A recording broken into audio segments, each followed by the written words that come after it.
Bupati Purwakarta, Pak Deddy Mulyadi.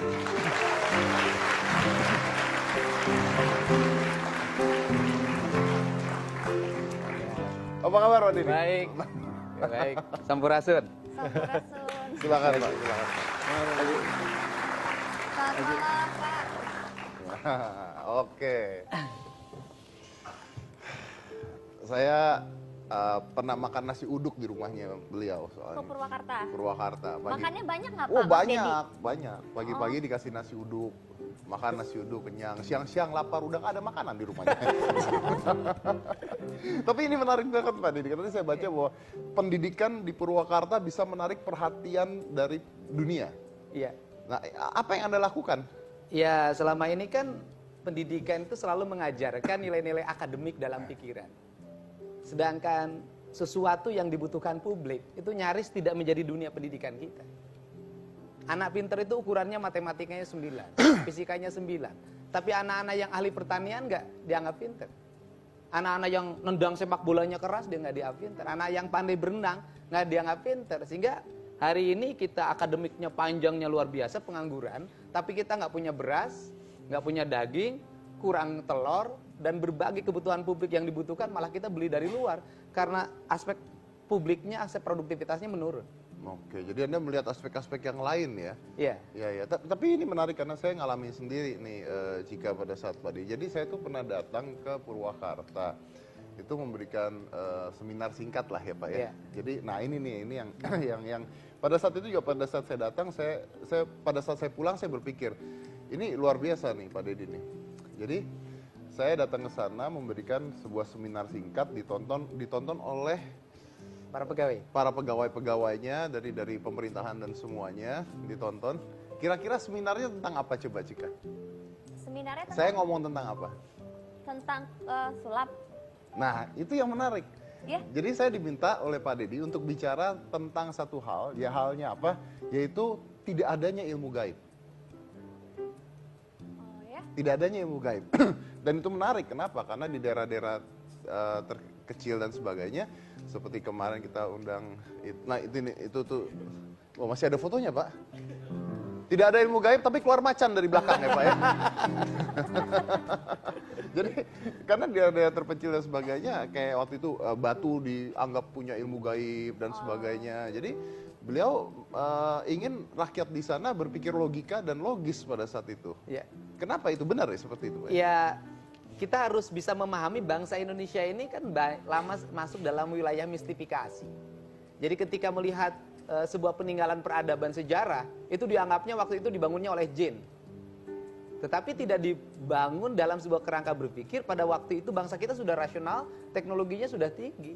Sehingga saya mengajarkan pada semua orang adalah tidak ada nilai-nilai kegaiban yang di luar nalar itu yang sebenarnya, tetapi semua sesuatu itu bisa dilaksanakan dan dinilai berdasarkan logika.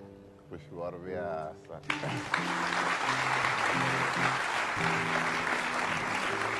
Dan kalau jalan di sana, karena saya ngalamin sendiri itu di setiap jalan itu ada simbol-simbol wayang, gapura wayang. Yang kemarin ada yang dibakar. Saya dengar katanya kemarin ada yang mau diturunin Pak itu Pak. Dibakar. Dibakar Apa itu yang katanya. dibakar? Wayang Arjuna rupanya gini, kan ada kisah perang Bratayuda antara Amarta dan Astina. Rupanya mereka masih dendam, kelompok Sangkuni sama Dorna itu, sehingga dendamnya masih sampai sekarang, sehingga dibakar sekarang. Jangan. Saya tahu cerita benarnya nggak begitu. tapi nggak usah diceritain di sini lah ya. Iya. Oke, baik. Dan katanya pendidikan Anda ini berbasis kebudayaan Sunda. Ya, pendidikan, nah gini, selama ini kan pemahaman kebudayaan itu selalu diidentikan dengan kesenian. Jadi kalau ngomong Sunda itu calung, reog, gotong singa. Tetapi saya memahami kebudayaan itu pilarnya 4. Tanah, air, udara, matahari. Sehingga ketika berbasis budaya Sunda itu artinya berbasis lingkungan pedesaan, berbasis lingkungan alam, berbasis karakteristik manusia. Sehingga saya menyampaikan ada peraturan bupati yang saya buat. Ketika bapaknya atau ibunya adalah seorang petani, maka anak itu pada waktu musim tanam itu boleh tidak masuk kelas. tetapi mendampingi ibunya untuk menanam padi, memelihara padi, memetik padi, sehingga nanti ketika anak sekolah produktivitas padinya meningkat, bukan sebaliknya ketika sekolah sawahnya dijual. Oke. Nah, ketika bapaknya adalah peternak, maka anaknya boleh dalam seminggu 2 kali untuk mendampingi bapaknya menjadi peternak. Yang nggak boleh satu aja. Apa itu, Pak? Ketika ibunya PSK nggak boleh. Oh iya benar.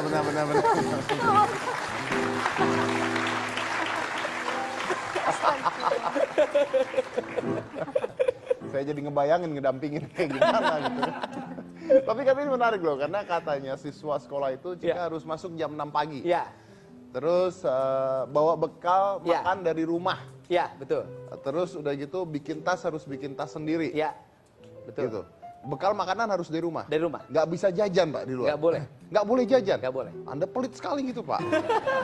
Sebenarnya bukan pelit. Yang pertama, bangun pagi itu kan bagian pendidikan karakter. Oh. Kalau jam 6 masuk kelas, maka anak-anak itu bangunnya akan jam setengah 5. Itu benar. Saya mau ngontak orang tadi pagi masalah kontrak, jam 1 belum bangun, Pak.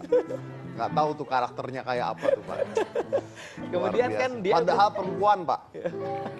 Oh, maksudnya yang di mana ya? Mohon maaf Pak, sebentar ya Pak, ada urusan rumah tangga dikit.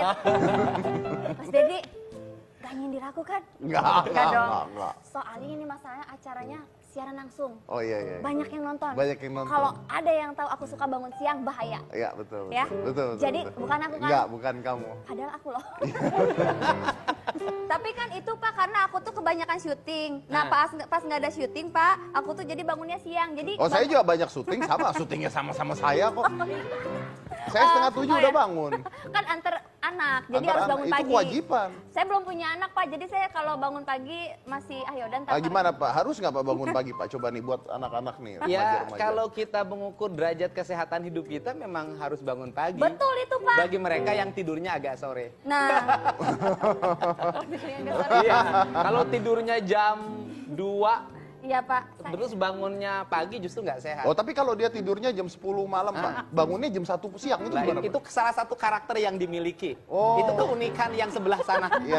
Benar-benar. Makasih Pak, Bapak sangat positif Kalau sekali. katanya orang zaman dulu, ayam aja nyari makan udah nggak ada tuh kalau siang. Tuh Pak, tadi saya lihat Pak di gambar itu ada ibu-ibu SMS nggak bisa beli beras. Ya, Tiba-tiba Bapak datang manggul Pak, manggul Ya. beras. Itu kenapa Pak? Kan Yes. Bapak bisa tinggal nyuruh orang Pak. ya sebenarnya kan bukan persoalan beras saja. HP saya itu kan hidup 24 jam. Jadi kalau SMS malam hari masuk rumah sakit kelas 3 kan biasanya pura-pura penuh tuh rumah sakit. Oh, pura-pura penuh ya Pak? Kadang-kadang pura-pura penuh karena labanya dikit kalau kelas 3. Oke. Itu saya bangun biasanya saya langsung instruksiin untuk bisa naik ke kelas 1 atau kelas 2. Atau VIP kalau memang membutuhkan.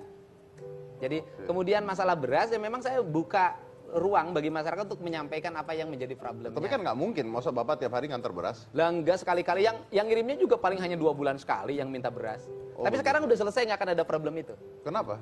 Karena setiap yang memasak nasi sekarang harus mengumpulkan setengah gelas untuk disimpan di depan rumahnya, dikumpulkan di setiap RT, setiap yang butuh nanti dikirim dari situ udah cukup. Oh, luar biasa.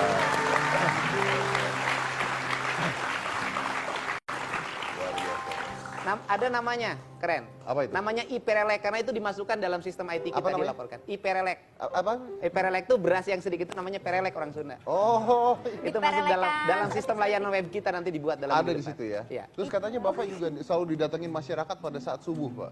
Iya. Itu ngapain, Pak? Bangunin Bapak? Ya. Kalau pagi-pagi itu memang di depan pos itu udah penuh. Oh. Ada yang ada yang ibu-ibu nangis biasanya. Nangis karena kenapa? Bapak apain Pak? Bapak apain, Pak, itu, Pak? hamil. Anaknya hamil. Oh, anaknya. Anaknya hamil di rumah sakit harus sesar. Kan standarisasinya kan nggak sesar. Jadi harus ada kebijakan bupati. Nah, itu yang saya bingung. Saya bilang giliran menghamili kamu nggak bilang saya, giliran melahirkan bilang saya.